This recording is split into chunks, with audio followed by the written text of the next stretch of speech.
YouTube की history रही है कि वो डिफरेंट फीचर्स रिलीज करता रहता है जो प्रॉमिसिंग साउंड करते हैं, but lack of sustained engagement की वजह से वो फीचर्स डेड हो जाते हैं या इररिलेवेंसी की वजह से फेड आउट हो जाते हैं। जैसे YouTube Red, YouTube TV, YouTube Premiere, YouTube VR and one more is also there. But TikTok की एक्सप्लोसिव ग्रोथ देखने के बाद YouTube ने रिएक्ट किया एंड उसी का एक आइडेंटिकल कॉन्सेप्ट लॉन्च किया जिसका टाइटल है YouTube शॉर्ट्स। बट क्रिएटर्स को कन्विंस करके इस फॉर्मेट में टाइम इन्वेस्ट करने के लिए YouTube को सीरियस एंगेजमेंट जनरेट करना होगा। सो YouTube शॉर्ट्स का एक्सपीरियंस टिकटॉक जितना बढ़िया है, क्या वो लोगों को कन्विंस करने के लिए इतना इंट्यूटिव है कि लोग उसे यूज करें? Look, computers and human brain एक टाइम पे सिर्फ limited amount of information he process कर सकते हैं। सो एक ऐसा वर्ल्ड जो फुल ऑफ स्टिमुलाई से भरा पड़ा हुआ है, तो मैं कैसे पता चलेगा कि क्या इंपॉर्टेंट है? साइकोलॉजिस्ट इसे बोलते हैं सिलेक्टिव अटेंशन। बोले तो किस चीज पे अटेंशन पे करनी है उसे सेलेक्ट करने का automatic and subconscious method. Now survival के लिए सिलेक्टिव अटेंशन नेसेसरी है। ये वही चीज है जो हमें रोड क्रॉस करने के टाइम पे फोकस्ड रखती है और हेल्प करती है। जब तुम एक प्रोडक्ट डिजाइन करते हो तो तुम्हें अवेयर रहना चाहिए कि यूजर का अटेंशन उस पर कहां जाएगा एंड मोर इंपॉर्टेंटली वो अटेंशन कहां नहीं जा रहा है वो भी पता होना चाहिए। फॉर एग्जांपल, इन दो स्क्रीनशॉट्स को ध्यान से देखो, एक वीडियो में म्यूजिक ऐड करने से पहले का और एक बाद का। अब तुम राइट स्क्रीनशॉट को देखो, उसमें म्यूजिक ऐड करने के बाद में राइट साइड पे एक एडजस्टमेंट टूल अपीयर हो गया है। इस तरह जो सॉन्ग प्ले हो रहा होता है उसका पार्ट तुम चेंज कर सकते हो। बट काफी लोग इस टूल को नोटिस ही नहीं करेंगे बिकॉज वो इसे देख ही नहीं रहे होते हैं। वो अज्यूम कर रहे होंगे कि कुछ चेंज ही नहीं हुआ। ऐसा होने के बेसिकली 3 रीजंस हैं। वो पेज जनरली सिमिलर ही लुक करता है और जो चेंज हुआ है वो इमीडिएटली नोटिसेबल भी नहीं होता। सेकेंडली, उस चेंज को तुम एक्सपेक्ट भी नहीं करते बिकॉज वो पेज तुम ऑलरेडी देख चुके हो, तो तुम इस पेज पे अब न्यू टूल का चेंज क्यों एक्सपेक्ट करोगे? थर्डली, वो चेंज काफी सटल है, वो एग्जिस्टिंग डिजाइन में अच्छी तरीके से ब्लेंड हो जाता है। ऐसी सिचुएशन में यूट्यूब इस टूल का यूज इंक्रीज करवा सकता है यूजर को एक प्रॉम्प्ट प्रोवाइड करके, ऐसा कुछ जो ब्रेन के ऑटोमेटिक पार्ट को ट्रिगर कर सके कि वेट, समथिंग हैज चेंज्ड, हमें अटेंशन पे करनी चाहिए। ऐसा ही कुछ साल पहले लोगों के साथ प्रैंक होता था जहां पे लोग पब्लिक स्पेसेस में दीवार पे पावर आउटलेट्स के इमेजेस चिपका देते थे। लोग उसे दूर से देख के बिना सोचे उसमें चार्जर घुसाने लगते थे एंड सीक्रेटली उस चीज को कोई फिल्म कर रहा होता था एंड उसे फिल्म करने के टाइम पे विक्टिम के फेस पे कंफ्यूजन एंड डिसअपॉइंटमेंट इजीली नजर आ जाता था। और ये इतना इफेक्टिव प्रैंक इसलिए नहीं था कि वो रियल लग रहा था, बिकॉज लोग अटेंशन पे नहीं कर रहे थे। जो उसे देख रहे थे वो उसे प्लग सॉकेट समझ रहे थे और उन्होंने उसे रियल समझ लिया। एंड ये जो एग्जांपल मैंने बताया वो पहले के सेलेक्टिव अटेंशन बायस से सिमिलर है, बट जो पॉइंट मैं बता रहा हूँ वो स्लाइटली डिफरेंट है।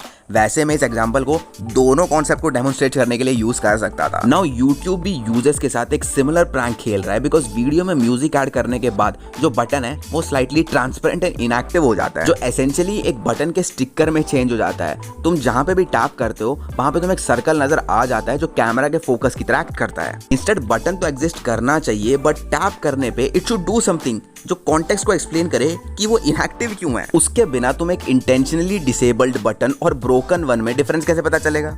जब तुम एक सर्च फंक्शनैलिटी इंप्लीमेंट कर रहे होते हो तो मेनली 2 अप्रोचेस होते हैं, static search and live search. Static search में तुम्हें सर्च इनिशिएट करने के लिए बटन प्रेस करना होता है और लाइव सर्च में जब तुम क्वेरी टाइप कर रहे होते हो तो तुम्हें रिजल्ट्स अपीयर होने लगते हैं। एंड स्टैटिक सर्च के ओकेजनल इंफ्रास्ट्रक्चरल बेनिफिट होने के बाद भी लाइव सर्च से यूजर एक्सपीरियंस कंपैरेटिवली बेटर होता है। स्टैटिक सर्च में इसके होने का एक रीजन ये है कि यूजर को 2 डिसीजंस लेने पड़ते हैं, उसे क्या सर्च करना है एंड सर्च पे कब क्लिक करना है। अब इन दोनों स्क्रीनशॉट्स को देखो, इमेजिन तुम्हारे दिमाग में एक सॉन्ग आया बट उसका टाइटल तुम्हें याद नहीं आ रहा, और ऐसा भी पॉसिबल है कि ये सर्चिंग तुम्हें वो रिजल्ट ना दे जो तुम ढूंढ रहे हो, जैसे अडेल का rolling in the deep song. But अगर वो एक लाइव सर्च होता, करेक्ट रिजल्ट आने के ज्यादा चांसेस होते और ज्यादा एफर्ट भी नहीं लगते। Plus live search desired result देने में ज्यादा एफिशिएंट होता है, वो यूज करने में ज्यादा एंजॉयबल एंड एंगेजिंग होता है। बट जब YouTube शॉर्ट्स इंट्रोड्यूस हुआ था उस टाइम उसमें लाइव सर्चिंग थी ही नहीं, वो तो अभी इंट्रोड्यूस की गई है। नाउ इमेजिन कि तुमने कैमरा पे एक रेयर मोमेंट रिकॉर्ड किया, let's say first baby steps, और फिर तुमने सोचा कि अपने रिएक्शन के लिए एक सेकंड क्लिप रिकॉर्ड करते हैं। तुम रिकॉर्ड बटन प्रेस करते हो बट तुमने अपने एक्साइटमेंट में फ्यू पिक्सल्स मिस कर दिए और तुम फर्स्ट क्लिप फॉरएवर के लिए डिलीट कर देते हो। ये सिनेरियो YouTube शॉर्ट्स पे एंटायरली पॉसिबल है बिकॉज जो डिलीट बटन है वो रिकॉर्ड बटन के साइड में है और उसमें no are you sure model है ही नहीं।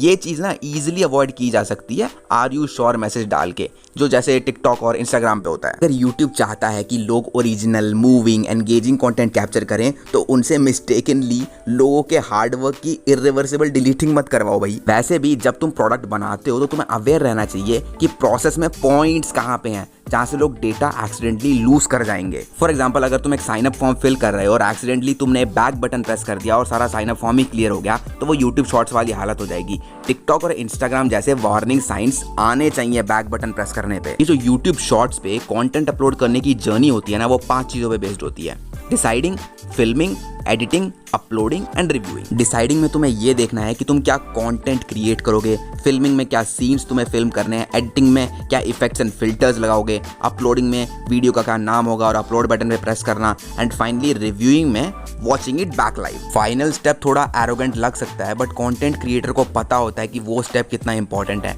वीडियो के करेक्ट अपलोड होने एंड गुड लुकिंग होने के अलावा उसे रिवॉर्ड लूप भी कंप्लीट करना होता है, बिकॉज नेचुरल जर्नी के एंड में जो कंटेंट तुमने क्रिएट किया है वो आउट ऑफ दिस वर्ल्ड होना चाहिए। इंस्टेड यूट्यूब तुम्हें किसी और के कंटेंट पे ले जाता है और वहां पे एक बैनर आता है और पूछा जाता है कि क्या तुम्हें अपनी वीडियो देखनी है। इसीलिए मैं सरप्राइज्ड हूं कि वीडियो के अपलोड होने के बाद यूट्यूब तुम्हें खुद की वीडियो पे क्यों नहीं लेके जाता। बट इस प्रोसेस का जो इमीडिएट कन्वर्जन रेट है वो इस अनोयंस की वजह से अनअफेक्टेड रहेगा, because user already content upload कर चुका होता है। बट अगर यूजर को ये चीज लेस रिवॉर्डिंग लगती है तो इन फ्यूचर वो कंटेंट अपलोड करने में ज्यादा इंसेंटिवाइज्ड फील नहीं करेगा। फिर audience size, content length, monetisation जैसे वेरिएबल्स देने के बाद प्लेटफॉर्म के बीच का जो ये हाइपोथेसिस है उसे ट्रैक करना मुश्किल हो जाएगा। बट एक चीज कंफर्म है, रिवॉर्डिंग लूप एडिक्टिव है, बट यूट्यूब लूप इतना ग्रेटिफिकेशन फील नहीं कराता। दूसरे वर्ड्स में बोलूं तो इस रिवॉर्ड लूप को कंप्लीट ना करके यूट्यूब पे अपलोड करना प्रोबेबली लेस एडिक्टिव है देन अपलोडिंग टू टिकटॉक या फिर इंस्टाग्राम। मेरे ओपिनियन में YouTube shorts TikTok and Instagram से कंसिडरेबली लेस एडिक्टिव है,